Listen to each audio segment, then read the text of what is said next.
ओम जननीं शारदां देवीं रामकृष्ण जगद्गुरुं पादपद्मे तयो श्रुत्वा প্রণমামি মুহুর্মুহু। নমস্কার, শ্রী শ্রী মায়ের কথা গ্রন্থ পাঠে আপনাদের স্বাগত জানাই। ধারাবাহিক পাঠের আজ ৪৭তম পর্ব। আমরা স্বামী অরূপানন্দ মহারাজের স্মৃতিকথা পাঠে ছিলাম। উদ্বোধন ঠাকুর ঘর। সকালবেলা মায়ের সঙ্গে কথা হইতেছে। মা, যখন ঠাকুর চলে গেলেন একা একা বসে ভাবতুম, তখন কামার পুকুরে রয়েছি, ছেলে নেই, কিছু নেই, কি হবে। একদিন ঠাকুর দেখা দিয়ে বললেন, ভাবছ কেন? তুমি একটি ছেলে চাচ্ছ? আমি তোমাকে এই সব রত্ন ছেলে দিয়ে গেলুম। কালে কত লোকে তোমাকে মা মা বলে ডাকবে। বৃন্দাবন যখন যাই, পথে রেলে যেতে যেতে দেখি কি ঠাকুর জানালা রেলগাড়ির দিয়ে মুখ বাড়িয়ে বলছেন, কবচটি যে সঙ্গে সঙ্গে রয়েছে, দেখো যেন না হারায়। তাঁর ইষ্ট কবচটি আমার হাতে ছিল, আমি পূজা করতুম, তারপর উটি মঠে দিলুম। এখন মঠে পূজা হয়।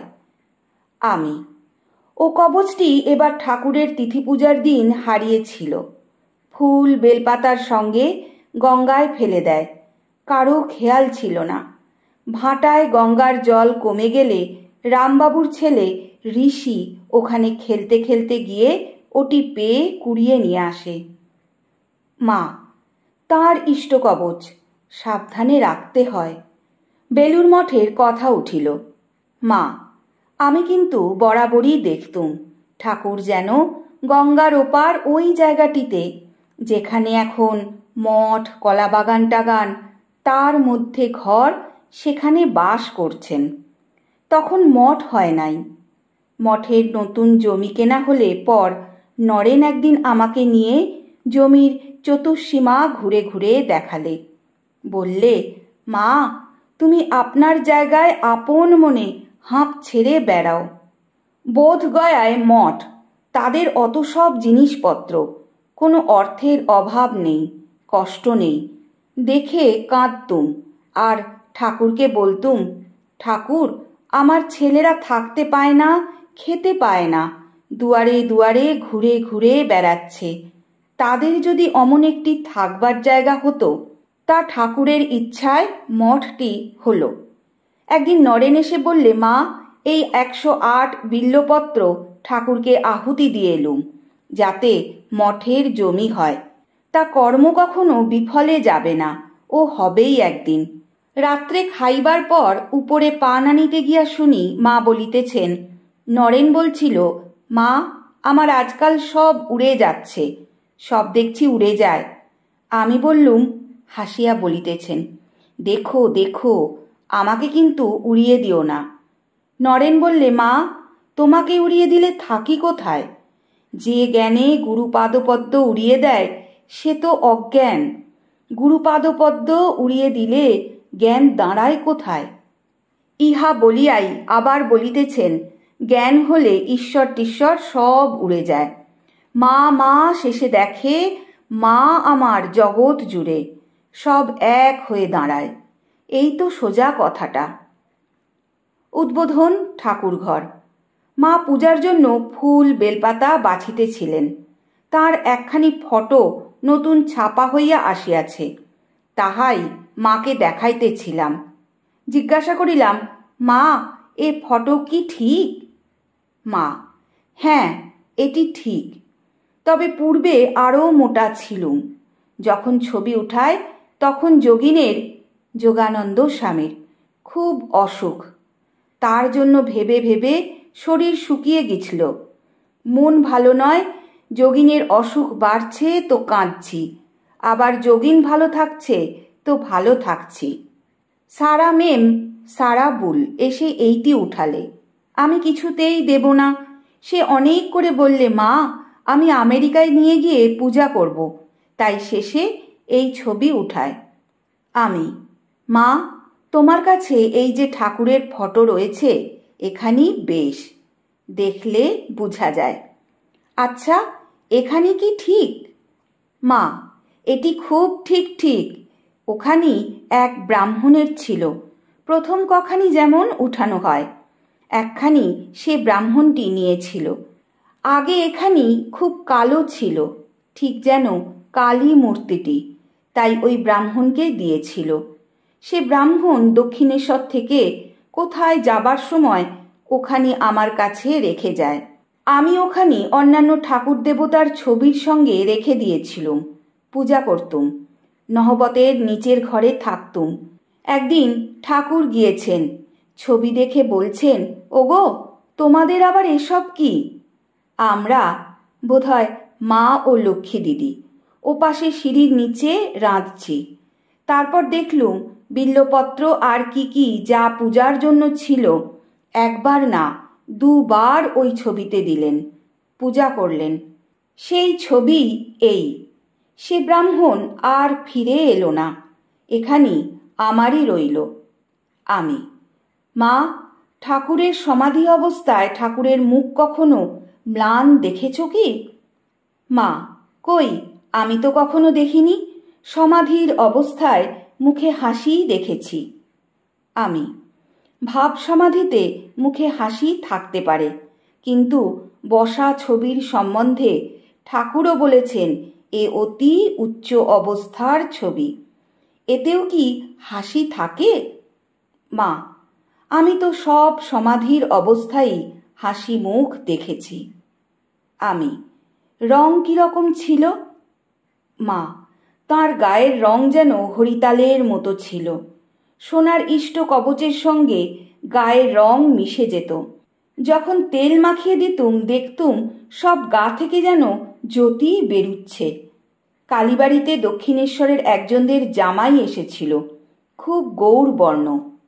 ঠাকুর আমায় বলছেন আমরা দুজনে পাশাপাশি পঞ্চবটিতে বেড়াবো, তুমি দেখবে কার রং ফর্সা। তাঁরা বেড়াতে লাগলেন, দেখলুম ঠাকুরের চেয়ে তার রং একটু ফর্সা, 19-20 হবে। যখনই কালীবাড়িতে বার হতেন সব লোক দাঁড়িয়ে দেখত, বলতো ওই তিনি যাচ্ছেন। বেশ মোটাসোটা ছিলেন।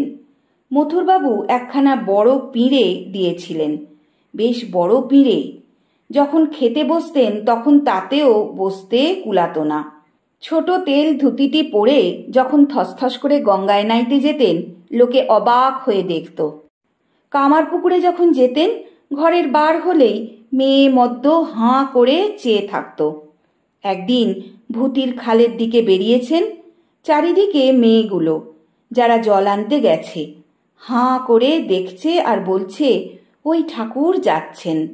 ঠাকুর হৃদয়কে বলছেন, ও হৃদু, আমায় ঘোমটা দিয়ে দে, আমায় ঘোমটা দিয়ে দে, দে দে, নইলে আমি এখুনি ন্যাংটা হব। হৃদয় বললে, না মামা, এখানে ন্যাংটা হয়েও না, লোকে কি বলবে? ন্যাংটা হলে মেয়েগুলো পালাবে কি না? হৃদয় তাড়াতাড়ি গায়ের চাদর দিয়ে মুখ ঢেকে দিলে। তাকে কখনো নিরানন্দ দেখিনি। 5 বছরের ছেলের সঙ্গেই বাকি আর বুড়োর সঙ্গেই বাকি, সকলের সঙ্গে মিশেই আনন্দে আছেন। কখনো বাপু নিরানন্দ দেখিনি। আহা, কামারপুকুরে সকালে উঠেই বলতেন, আজ এই শাক খাবো, এইটি রেঁধো।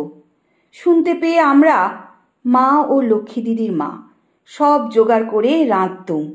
কয়েকদিন পরে বলছেন, আহ, আমার এ কি হলো, সকাল থেকে উঠেই কি খাবো, রাম রাম।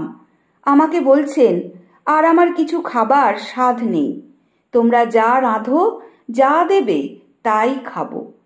শরীর সারতে দেশে যেতেন।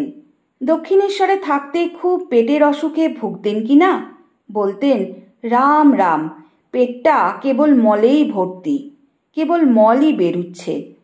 এইসবে তারপর শরীরে ঘেন্না ধরে গেল, আর শরীরের যত্ন করতেন না। একদিন ভূতির খালের দিক থেকে আসছেন, বৃষ্টি হয়ে গেছে। একটা মাগুর মাছ পুকুর থেকে রাস্তায় উঠেছে, ঠাকুরের পায়ে ঠেকেছে। ঠাকুর সেটাকে পায়ে করে ঠেলে ঠেলে এনে পুকুরে ছেড়ে দিলেন, বললেন, পালা পালা, হৃদে দেখতে পেলে এখুনি তোকে মেরে ফেলবে। এসে হৃদয়কে বলছেন, হৃদু, এই এত বড় একটা মাগুর মাছ, হলদে রং, রাস্তায় উঠেছিল, পুকুরে ছেড়ে দিলুম। হৃদয় বললে, ও মামা তুমি করলে কি গো, ও মামা তুমি করলে কি গো, আহ এত বড় মাছটা ছেড়ে দিলে, আনলে বেশ ঝোল হতো। এখন তো কত ভক্ত, চারিদিকে হই হই। তাঁর অসুখের সময় একজন ভেগে গেল 20 টাকার জন্য, চাঁদা ধরেছিল। এখন তো আর ঠাকুরের সেবা কঠিন নয়, ঠাকুরকে ভোগ দিয়ে নিজেরাই খায়। ঠাকুরকে বসিয়ে রাখো, বসেই আছেন, শুইয়ে রাখো, শুয়েই আছেন, ছবি তো। বলরামবাবুকে দেখেছিলেন মা কালীর পাশে হাত জোর করে রয়েছেন, মাথায় পাগড়ি। বলরাম সেই বরাবরই হাত জোর করে ছিল, কখনো পায়ে হাত দিয়ে প্রণাম করত না। ঠাকুর তার মনের ভাব বুঝতে পেরে বললেন, ও বলরাম, এই পাটা চুলকাচ্ছে, একটু হাত বুলিয়ে দাও না। বলরাম অমনি নরেন কি রাখাল টাখাল যে কেউ কাছে থাকতো তাকেই টেনে এনে বলতো, এই ঠাকুরের পাটায় একটু হাত বুলিয়ে দাও তো, চুলকাচ্ছে। মহারাজকে আমি ঠাকুরের রঙের কথা জিজ্ঞাসা করেছিলাম। তিনি বলেন, এই আমাদের গায়ের রঙের মতোই ছিল। মা, সে তারা যখন দেখেছে, তখন তার সে শরীরও ছিল না, সে রঙও ছিল না। এই আমারই দেখো না, এখন কেমন রং হয়েছে, কেমন শরীর হয়েছে। আগে আমার কি এই রকম ছিল? আগে খুব সুন্দর ছিলুম। আমি প্রথমে বেশি মোটা ছিলুম না, শেষে ঠাকুরের শরীর ত্যাগের পর মোটা হয়েছিলুম। দক্ষিণেশ্বরে যখন ছিলুম তখন তো বার হতুম না। খাজাঞ্চি বলতেন, তিনি আছেন শুনেছি, কিন্তু কখনো দেখতে পাইনি। কখনো কখনো 2 মাসেও হয়তো একদিনও ঠাকুরের দেখা পেতুম না। মনকে বোঝাতুম, মন, তুই এমন কি ভাগ্য করেছিস যে রোজ রোজ ওর দর্শন পাবি। দাঁড়িয়ে দাঁড়িয়ে দরমার বেড়ার ফাঁক দিয়ে কীর্তনের আখর শুনতুম, পায়ে বাত ধরে গেল। তিনি বলতেন, বুনো পাখি খাঁচায় রাত দিন রাখলে বেতে যায়, মাঝে মাঝে পাড়ায় বেড়াতে যাবে। রাত 4টেয় নাইতুম।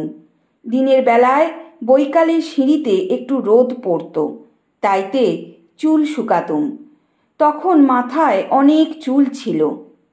নহবতের নিচের একটুখানি ঘর, তা আবার জিনিসপত্রে ভরা, উপরে সব শিকে ঝুলছে। রাত্রে শুয়েছি, মাথার উপর হাঁড়ি কলকল করছে। ঠাকুরের জন্য শিঙ্গি মাছের ঝোল হতো কি না, তবু আর কোনো কষ্ট জানিনি, কেবল যা শৌচে যাবার কষ্ট। দিনের বেলায় দরকার হলে রাত্রে যেতে পারতুম, গঙ্গার ধারে অন্ধকারে। কেবল বলতুম, হরি হরি, একবার শৌচে যেতে পারতুম। মা একটু পেট রোগা ছিলেন। তখন কত কীর্তন, কত ভাব। এই যে গৌরদাসী, এরই বা কত ভাব হতো। কেবল নিত্যগোপাল নিত্যগোপাল করত। নিত্য কোথায়, নিত্য কোথায়? আমি বলতুম, কে জানে তোর নিত্য কোথায়? দেখগে গঙ্গার ধারেটারে ভাব হয়ে রয়েছে। পূজার সময় হইয়াছে, মা পূজা করিতে বসিবেন। আমি নিচে আসিলাম। পূজা হইয়া যাইবার পর উপরে প্রসাদ আনিতে গিয়াছি। মা ঠাকুর ঘরে দক্ষিণ মুখে পা ছড়াইয়া বসিয়া শালপাতায় প্রসাদ ভাগ করিয়া রাখিতেছেন। দক্ষিণ ধারের বারান্দায় বসিয়া আমি দেখাইয়া দেখাইয়া বলিতেছি, আমাকে এটা দাও, ওইটা দাও। তারপর আরও একটা জিনিস চাহিয়াছি। সেটি মায়ের হাতের কাছে ছিল না। পায়ের বাতের জন্য তাহার উঠিয়া আসিতে কষ্ট হইবে ভাবিয়া আমি নিজেই উহা হাত বাড়াইয়া লইতে গেলাম। সেই সময় মায়ের পায়ে আমার হাতের কনুইয়ের উপরের অংশটা ঠেকিয়া গেল। মা অমনি আহা বলিয়া হাত জোর করিয়া নমস্কার করিলেন। আমি বলিলাম, সে কি আর হয়েছে? মা শুধু নমস্কারে তৃপ্ত না হইয়া বলিলেন, এসো এসো, একটা চুমু খাই। অগত্যা আমি মুখ বাড়াইয়া দিলাম। তিনি হস্ত দ্বারা চিবুক স্পর্শ করিয়া চুমু খাইলেন। তবে তাহার মন শান্ত হইল। এমনইভাবে তিনি ভক্তগণকে ভক্ত ভগবান জ্ঞানে নমস্কার, আবার আপন সন্তান জ্ঞানে স্নেহ করিতেন। আজ পাঠের এখানেই বিশ্রাম। ওং যথাগ্নির্দাহিকা শক্তি রামকৃষ্ণে স্থিতা হিয়া সর্ববিদ্যা স্বরূপাং তাং শারদাং প্রণমাম্যহম।